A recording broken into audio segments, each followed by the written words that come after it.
Monsieur le Commissaire, Madame la Présidente, nous ne devons évidemment pas continuer à fermer les yeux face aux troubles, au chaos et aux massacres qui sont commis au Burundi. Aujourd'hui, les radios et télévisions indépendantes ont été détruites par la police pour réduire au silence l'opposition politique. Des journalistes sont entrés dans la clandestinité, d'autres ont fui le pays, des leaders de l'opposition sont en exil. Aucune lumière n'a été faite sur l'assassinat de Seydi Ferrouzi, leader du parti d'opposition, abattu par des hommes armés le 23 mai 2015.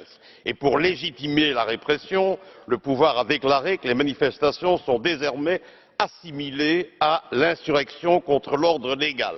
Et enfin, ce qui me paraît encore plus grave, on réagite, on réveille la fibre ethnique, sachant pourtant qu'il y a 21 ans, cet aspect-là avait provoqué de véritables drames et une véritable catastrophe.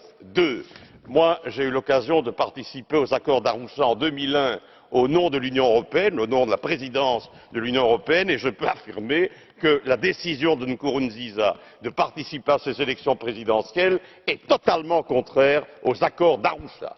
Clairement. Donc, pour moi, il est disqualifié. Alors, qu'est-ce que la Commission doit faire? Moi, je pense qu'il y a vraiment moyen d'être efficace. Je pense que l'Union européenne doit annoncer fermement que le gouvernement qui serait issu d'élections organisées dans cette illégalité ne sera pas reconnu par nos institutions. Il faut exiger l'arrêt immédiat de la répression aveugle contre les opposants, l'ouverture sans délai de l'espace médiatique, le retour au pays des leaders d'opposition en exil, la libération inconditionnelle de tous les prisonniers politiques et la cessation immédiate du harcèlement contre la société civile. Il faut aussi menacer de fermer les comptes bancaires à l'étranger des personnalités responsables de la répression contre les manifestants et menacer de façon explicite de poursuites judiciaires internationales.